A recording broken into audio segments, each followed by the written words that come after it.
ইহুদি জাতির সংক্ষিপ্ত ইতিহাস। ইহুদি জাতি নিজেদেরকে আল্লাহ কর্তৃক নির্বাচিত জাতি হিসাবে গণ্য করে। তারা নিজেদেরকে শ্রেষ্ঠ বলে মনে করে, অন্যান্য জাতিকে হীন বলে গণ্য করে তারা।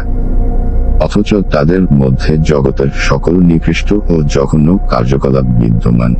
তারা সেই আদিকাল থেকেই পৃথিবীর বুকে নানান অশান্তি, যুদ্ধ, বিগ্রহ বাঁধতে অগ্রণী ভূমিকা পালন করে আসছে।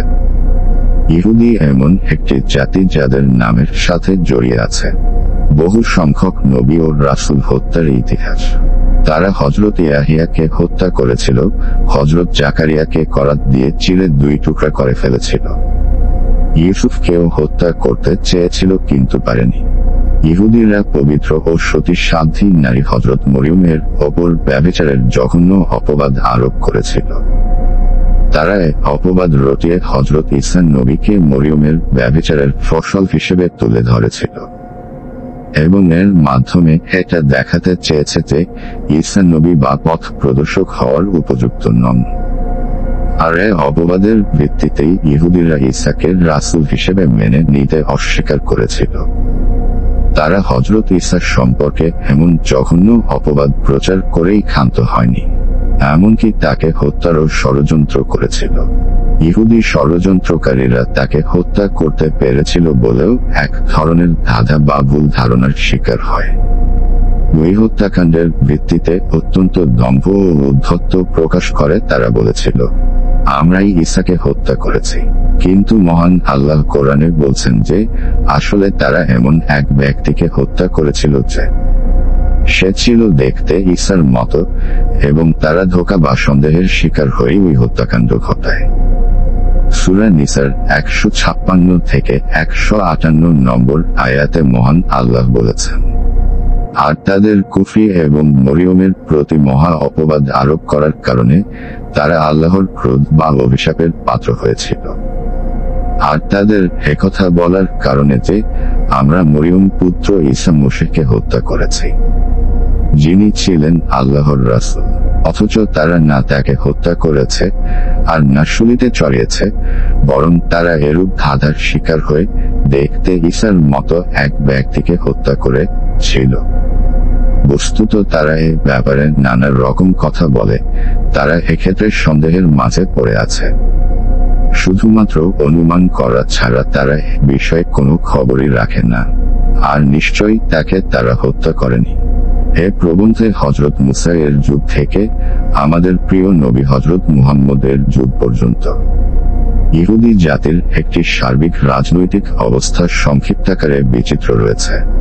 আমরা নিকট প্রাচ্যের গির্জাসমূহের সংঘ কর্তৃক প্রকাশিত পবিত্র বাইবেল বা কিতাব-ই মুকাদ্দাসের অভিধান নামক গ্রন্থ এবং মরহুম মুহাম্মদ ইজাদ দ্রুয়ে প্রণীত ইহুদিদের গ্রন্থসমূহের ভিত্তিতে তাদের ইতিহাস, এই 2 গ্রন্থের ভিত্তিতে আমরা তাদের এই সংক্ষিপ্ত ইতিহাস রচনা করেছি। এই দীর্ঘ সময়ে ইহুদি জাতির ইতিহাস 10 পর্যায়ে বিভক্ত। 1. হযরত মুসা নবী ও হযরত ইউসা নবীর যুগ। হযরত মুসা 120 বছর জীবিত ছিলেন। তিনি তার জীবনের প্রায় প্রথম 30 বছর মিশরের ফিরাউনের প্রাসাদে এবং হযরত শুআয়ব এর কাছে কাদাস বারনী নামক স্থানে 10 বছর অতিবাহিত করেছিলেন। উল্লেখ্য যে এই স্থানটি ফিলিস্তিনের দিক থেকে সিনাই পর্বতের শেষ প্রান্তে আরাবাহ উপত্যকার অদূরে অবস্থিত। যেসব ইসরায়েলীয় হযরত মুসার সাথে হিজরত করেছিল তাদের সন্তানদেরকে বাদ দিয়ে তাদের সংখ্যা 6 লক্ষ বলে উল্লেখ করা হয়েছে। তবে কতিপয় পাশ্চাত্য গবেষকের মতে তাদের সংখ্যা ছিল মাত্র 6000। ঐতিহাসিকগণ অধিকতর সম্ভাবনার ভিত্তিতে বলেছেন খ্রিস্টপূর্ব 13 শতাব্দীর আগে, অর্থাৎ প্রায় খ্রিস্টপূর্ব 1230 সালে ফিরাউন মিনফাতাহের আমলে ইসরায়েলিরা মিশর ত্যাগ করেছিল। মুসা নবী কাদাস পর্বতের কাছে মারা যান এবং তার উত্তরাধিকারী ইউশা বিন নুন তাকে ওই স্থানে দাফন করেন এবং তিনি তা গোপন রাখেন। হযরত মুসা তার জীবদ্দশায়, এমনকি তার মৃত্যুর পরেও বনী ইসরায়েলের কাছ থেকে বহু কষ্ট ও যাতনা পেয়েছিলেন।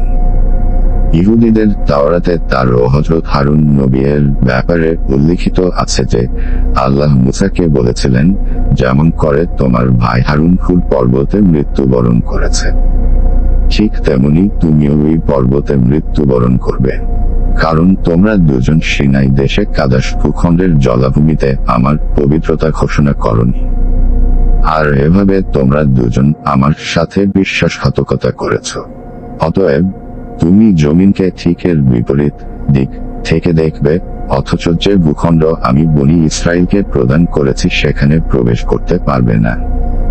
আরো বলা হয়েছে, ইউশা বিন নুন সেখানে প্রবেশ করবেন। মুসা নবীর মৃত্যুর পর তার উত্তরসূরি নবী ইউশা বনী ইসরায়েলের নেতৃত্বে দায়িত্বভার গ্রহণ করেন।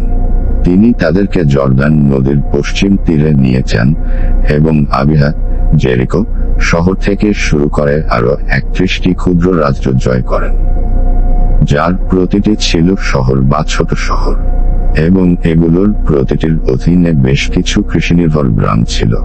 উল্লেখ্য যে এই সব নগর রাজ্যের অধিবাসীরা ছিল কিং আনো গোত্রীয় পৌত্তলিক। তখন তিনি ওই অঞ্চলকে ইয়াকুব নবীর বংশধরদের মধ্যে বণ্টন করে দেন, যারা একে অপরের প্রতিহিংসা দেশ পোষণ করত।